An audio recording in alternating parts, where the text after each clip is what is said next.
Welcome to English 1120, our introduction to grammar course. And in this video, we'll talk or continue our discussion about non-finite verb phrases, but focus on gerunds. We're going to look at some examples of gerunds. We're going to learn how to diagram them, and then we'll talk in general about gerunds, but also past participles as well, and how they impact sentences. So what is a gerund? Well, a gerund is a present participle that functions nominally. And we've learned that that word nominally means like a noun. So they function like a noun, but they're not a noun. And we know that because normally they can't take noun inflections. They can't take a plural or possessive. Now, I just said this, but here's an example. The word meetings or the meetings agenda, they are taking those inflections, but that's not normal. That word meeting was a gerund a long time ago. It entered the language, eventually became a noun, and now we use it like a noun and we can add these inflections to it. But most gerunds don't have that long-term standing as a noun where they have that ability to function like a noun. They just take a place of a noun. They're more like a phrase. So we'll look at some examples. As we look at these examples, these ones are cases where the gerund has a subject that is different than the subject of the sentence. And when that happens, we need to include the subject. Something similar happened when we were looking at infinitive phrases, right? And that there was the subject of the infinitive phrase was different from the subject of the sentence. And we need to include an object before that. Well, same thing happens with the gerund, except that instead of including the object form of that subject or noun, we include the possessive determiner form of that. So if we had the sentence that was, we like that Tom sang, but we wanted to change it to a gerund, we could say, we like Tom's singing, or we like his singing. So this is the more formal, expected way to do this. But what we find a lot, and you may notice this either from your own speech or speech of others around you, that most people actually don't do this. They don't use the possessive determiner form. They just use the object form. So you might just hear people say, we liked him singing. And that's just how we do it often in spoken language. But the possessive form is the more formal way. In types of formal writing, you're more likely to see the possessive form. So as the second example, did you see that I drove? If we wanted to change that part into a gerund, we would say, did you see my driving? But in fluent language, everyday conversation, you might hear more people say, did you see me driving? And so that's just a difference there between maybe what the grammatical form expects. If we're treating this as a noun, then what goes before it, we would expect to be a possessive determiner. But in everyday language, people use it more like they do with the infinitive phrases, and they just use the object form. Did you see me driving? So here are some most common ways that we use gerunds in sentences. One of them is the subject. So leaving the room was your best choice. Something was your best choice. So we can see that it's functioning nominally because we could replace it with something. Sometimes it appears as the object. The three friends like cooking together. They liked something. It also might be a subject complement. Remember, subject complement is when we've got that a verb, a linking verb. So our friend's peeve is mowing her lawn, right? Now, let's be clear, this is not really a case of a present progressive verb that is mowing. It's not that the peeve is doing this action. The peeve is mowing the lawn, doing the action of it, but rather the mowing the lawn is the peeve. Okay, it's something that she doesn't like. We also have, it could be the object of a preposition phrase. We've seen this kinds of thing before. My nieces are excited about something. What are they excited about? Getting a puppy. Okay, so let's look at some diagrams. Now, one thing that we see with gerund diagramming, there are kind of two different ways to do it. One of them is you kind of put a little step, and you have the gerund start at the top of the step, and then it curves down to the bottom of the line, and then we continue with the rest of the gerund phrase. The other way is to put it on a slanted line and have it curve along the slanted line. That's the way I'm doing it because that more closely matches the way that we dealt with infinitive phrases. And so I think it's easier to think of them as functioning quite similarly. So that's why I put it on the slant, and then the gerund curves from the slant into the solid line. So this sense of it's functioning verb-like, but also noun-like. So we have here, leaving the room was your best choice. So leaving the room on its pedestal, okay, and it's in that subject slot. Now here we have the pedestal or the gerund in the object slot. The three friends like something, and what they like is the cooking together.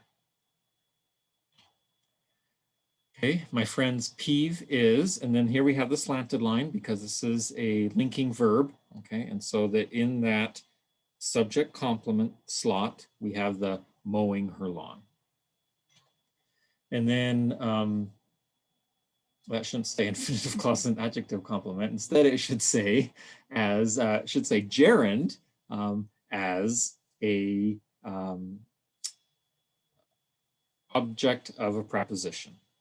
So we have here, my nieces are excited about something. And what are they excited about? It's getting a puppy. So now let's take a look at comparing gerunds, infinitives, and present participles and past participles. So as we said, a gerund functions nominally. So when the past participle is functioning in the place of a noun phrase or a noun, then we consider it a gerund. Otherwise, we consider it a present participle. So our first phrase, I enjoy speaking before a crowd, we know that it's functioning as a gerund here because we could replace speaking before a crowd with the word something. I enjoy something. In that first example, it is functioning in a noun slot, so we would consider it a gerund. Now, in the other ones, it's not functioning in a noun slot, the present participle. It's functioning adjectivally or adverbially. So let's look at those examples. The noise coming from the next room bothers me. We cannot replace that with something. The noise something bothers me. But we could replace it with kind of like a relative clause here. The noise that is coming from the next room bothers me. So here, that present participle phrase coming from the next room is functioning adverbially. It's describing the noun. It's modifying that noun. In the next one, he gets nervous when using that machine. Okay, and so what we've got here is this phrase that's functioning adverbially. Okay, and it's got the gerund in it. Okay, it's kind of like when he uses that machine, but it is not functioning in a noun slot. Okay, and one way we know that it's functioning adverbially is that we can move that phrase around. We could say, when using that machine, he gets nervous. Okay, so first example is functioning nominally, so it's considered a gerund. In the other two, it's just a present participle that phrase that's functioning adjectively, describing a noun, or adverbially, describing a verb or the entire sentence. Let's also look at how past participle phrases can also function as modifiers. So they could function in the first two examples adjectively, where they're modifying nouns. In the first one, they're going to modify it after the noun. So the house built by Jim just sold. Okay. And what it really means is the house just sold, and then there's another sentence, the house was built by Jim, kind of a passive voice sentence there. All right. So Jim built the house that just sold. But we can take that passive voice sentence and reduce it to this past participle phrase, built by Jim. Sometimes it's a pre-noun modifier, so emptied buckets go over there. Okay, now which is slightly different than just the phrase empty buckets. Empty buckets is just a normal adjective, empty.